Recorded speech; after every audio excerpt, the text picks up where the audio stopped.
नमस्कार। आज हम टिम फेरिस की किताब द 4 आवर वर्क वीक पर थोड़ी गहराई से बात कर रहे हैं। हाँ बिल्कुल। और देखिए, मकसद है कि वो जो 9 से 5 वाली घिसी पिटी जिंदगी है ना, उस पर थोड़ा सवाल उठाएं। सही है। और ये देखें कि क्या कोई ऐसी जीवन शैली मुमकिन है जहाँ मतलब पैसा ही सब कुछ ना हो, जहाँ समय और कहीं भी आने जाने की आज़ादी ज़्यादा ज़रूरी हो। बिल्कुल। फेरिस असल में 2 तरह के लोगों की बात करते हैं। एक तो वो जिन्हें वो डेफरर्स कहते हैं, मतलब जो पूरी जिंदगी बस भविष्य के लिए, रिटायरमेंट के लिए बचाते रहते हैं। और दूसरे हैं न्यू रिच। इनके लिए असली दौलत पैसा नहीं, बल्कि टाइम और मोबिलिटी है। ये आज में जीना चाहते हैं। हाँ, और ये किताब इसी सोच को मतलब कैसे अपनाया जाए उसका एक फ्रेमवर्क देती है, डील फ्रेमवर्क। हाँ, डील, DEAL। हाँ तो डी से शुरू करते हैं। डेफिनेशन, परिभाषा, मतलब रिटायरमेंट जैसे पुराने लक्ष्यों को छोड़कर नए लक्ष्य बनाना। बिल्कुल, जिंदगी के मायने फिर से तय करना। और इसमें पहला कदम है अपने डरों को पहचानना। फेरिस एक फियर सेटिंग एक्सरसाइज की बात करते हैं। अच्छा, फियर सेटिंग। ये क्या है? इसमें सोचना होता है कि सबसे बुरा क्या हो सकता है अगर मैंने ये कदम उठाया।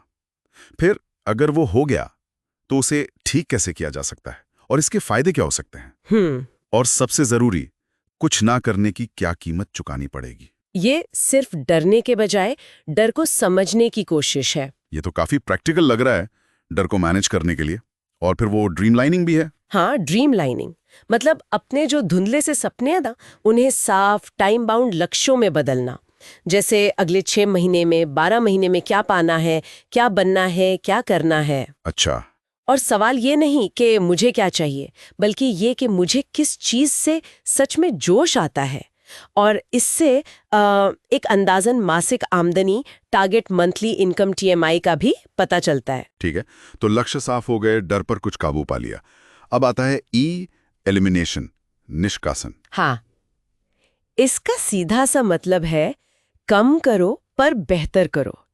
फेरिस का मानना है कि हम जो हर वक्त बिजी रहते हैं ना, वो अक्सर आलसी सोच का नतीजा होता है। मतलब जरूरी काम नहीं, बस बिजी दिखना। हाँ बिल्कुल, यहीं पर वो 80-20 नियम काम आता है, परेटोज लॉ। हाँ, सुना है इसके बारे में कि 80% नतीजे सिर्फ 20% कोशिशों से आते हैं। सही।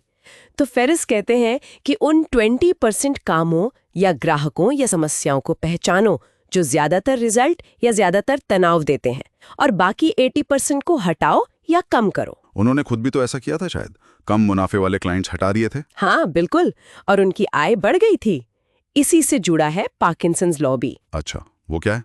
कि कोई काम उतना ही फैल जाता है जितना टाइम आप उसे देते हो। हाँ, ये तो होता है। तो जरूरी कामों के लिए छोटी सख्त डेडलाइन रखना बहुत असरदार हो सकता है।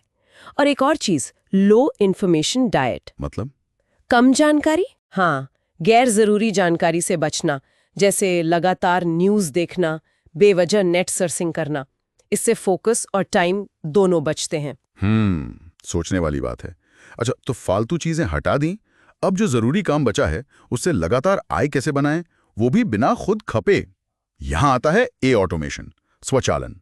बिल्कुल, लक्ष्य है एक म्यूज बनाना, मतलब एक ऐसा बिजनेस जो अपने आप चलता रहे, कम से कम देखरेख में, और पैसा बनाता रहे। एक तरह का ऑटो पायलट बिजनेस। हाँ, कह सकते हैं, ताकि आप मालिक रहें पर व्यस्त मैनेजर ना बने, और आपकी असली कमाई हो टाइम और मोबिलिटी। इसका तरीका क्या बताते हैं वो संक्षेप में?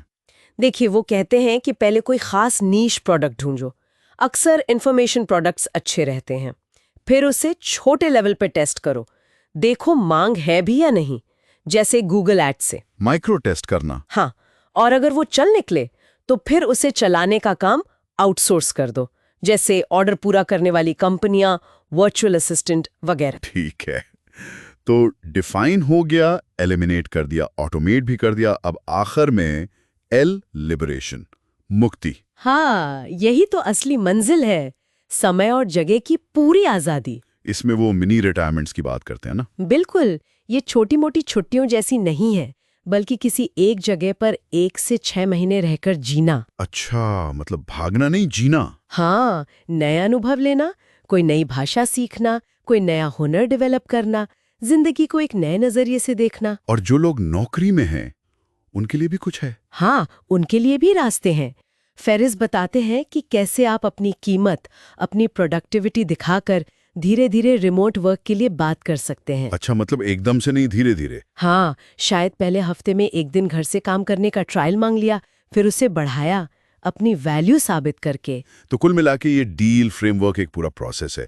सोच बदलो, डेफिनेशन, फालतू चीजें हटाओ, एलिमिनेशन, कमाई ऑटोमेट करो, ऑटोमेशन, और फिर आजादी पाओ, लिबरेशन। बिल्कुल। और ये आलसी बनने के बारे में नहीं है, ये प्रभावी बनने के बारे में है। स्मार्ट तरीके से काम करना ताकि जीने के लिए ज्यादा वक्त और आजादी मिले। ये पूरी सोच ही मतलब काम और जीवन को देखने का पारंपरिक नजरिया बदल देती है, एक तरह से चुनौती देती है। हाँ बिल्कुल, सोचने पर मजबूर करती है कि कहीं हम बस भागी तो नहीं रहे जिंदगी जीने की बजाय। शायद ये रुक कर सोचने का वक्त है। जैसा किताब में इशारा है, कहीं ऐसा तो नहीं कि मंजिल की जल्दी में हम रास्ते का संगीत सुनना भूल गए हैं। हाँ। गाना खत्म होने से पहले संगीत सुन लेना चाहिए। सही बात है। ये वाकई सोचने पर मजबूर करता है कि अगर इस नजरिए से देखें तो क्या कुछ मुमकिन हो सकता है।